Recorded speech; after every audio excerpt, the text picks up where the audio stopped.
Hi, my name is Lee and I'm with the Blount County Public Library, and today I am doing Storytime for Grown-Ups, and I will be reading the poems of Lewis Carroll from Alice in Wonderland and Through the Looking Glass.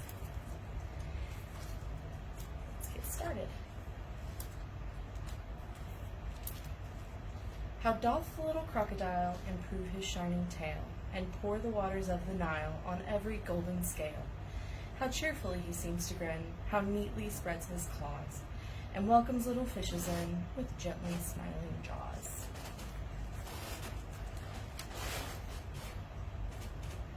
Twinkle, twinkle, little bat. Twinkle, twinkle, little bat, how I wonder what you're at. Up above the world you fly, like a tea tray in the sky.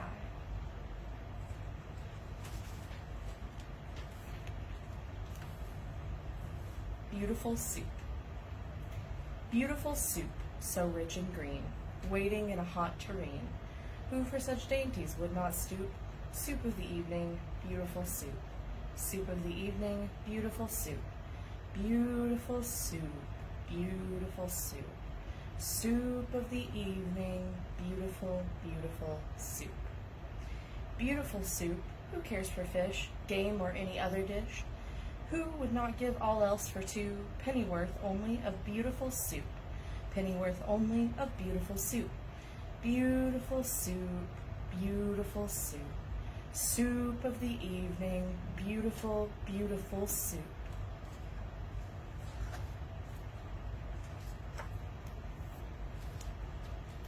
Father William. You are old, Father William, the young man said, and your hair has become very white. And yet you incessantly stand on your head. Do you think at your age it is right? In my youth, Father William replied to his son, I feared it might injure the brain. But now that I'm perfectly sure I have none, why I do it again and again. You are old, said the youth, as I mentioned before, and have grown most uncommonly fat. Yet you turn a back somersault in at the door. Pray, what is the reason of that? In my youth, said the sage, as he shook his gray locks, I kept all my limbs very supple. By the use of this ointment, 1 shilling the box. Allow me to sell you a couple? You are old, said the youth, and your jaws are too weak for anything tougher than suet. Yet you finished the goose with the bones and the beak. Pray, how did you manage to do it? In my youth, said his father, I took to the law and argued each case with my wife, and the muscular strength which it gave to my jaw has lasted the rest of my life. You are old, said the youth. One would hardly suppose that your eye was as steady as ever. Yet you balanced an eel on the end of your nose. What made you so awfully clever? I have answered 3 questions, and that is enough, said his father. Don't give yourself airs. Do you think I can listen all day to such stuff? Be off, or I'll kick you downstairs.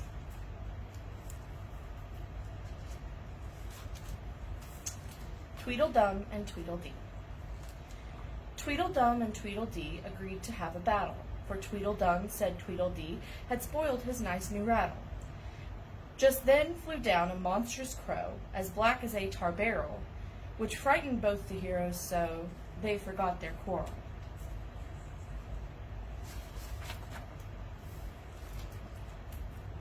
The Mock Turtle's Song, or the Lobster Quadrille. Will you walk a little faster, said a whiting to a snail. There's a porpoise close behind us, and he's treading on my tail.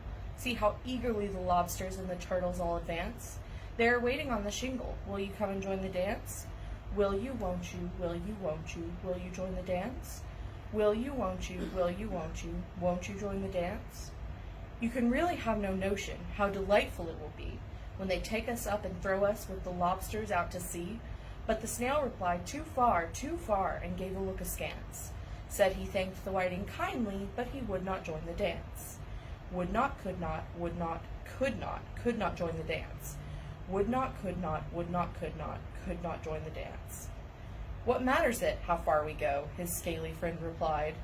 There is another shore, you know, upon the other side. The further off from England, the nearer is to France. Then turn not pale, beloved snail, but come and join the dance. Will you, won't you, will you, won't you, will you join the dance? Will you, won't you, will you, won't you join the dance? The Walrus and the Carpenter. The sun was shining on the sea, shining with all his might. He did his very best to make the billows smooth and bright, and this was odd, because it was the middle of the night. The moon was shining sulkily because she thought the sun had got no business to be there after the day was done. It's very rude of him, she said, to come and spoil the fun. The sea was wet as wet could be, the sands were dry as dry. You could not see a cloud because no cloud was in the sky. No birds were flying overhead. There were no birds to fly. The Walrus and the Carpenter were walking close at hand. They wept like anything to see such quantities of sand. If this were only cleared away, they said, it would be grand. If 7 maids with 7 mops swept it for half a year, do you suppose, the Walrus said, that they could get it clear? I doubt it, said the Carpenter, and shed a bitter tear. Oh, oysters, come and walk with us, the Walrus did beseech. A pleasant walk, a pleasant talk along the briny beach. We cannot do with more than 4 to give a hand to each. The eldest oyster looked at him, but never a word he said. The eldest oyster winked his eye and shook his heavy head, meaning to say he did not choose to leave the oyster bed. But 4 young oysters hurried up, all eager for the treat. Their coats were brushed, their faces washed, their shoes were clean and neat. And this was odd because, they hadn't any feet. 4 other oysters followed them, and yet another 4, and thick and fast they came at last, and more and more and more, all hopping through the frothy waves and scrambling to the shore. The Walrus and the Carpenter walked on a mile or so, and then they rested on a rock, conveniently low, and all the little oysters stood and waited in a row. The time has come, the Walrus said, to talk of many things, of shoes and ships and sealing wax, of cabbages and kings, and why the sea is boiling hot, and whether pigs have wings. But wait a bit, the oysters cried, before we have our chat, for some of us are out of breath and all of us are fat. No hurry, said the Carpenter. They thanked him much for that. A loaf of bread, the Walrus said, is what we chiefly need. Pepper and vinegar besides are very good indeed. Now if you're ready, oysters dear, we can begin to feed. But not on us, the oysters cried, turning a little blue. After such kindness, that would be a dismal thing to do. The night is fine, the Walrus said. Do you admire the view? It was so kind of you to come, and you are very nice. The Carpenter said nothing but, cut us another slice. I wish you were not quite so deaf. I've had to ask you twice.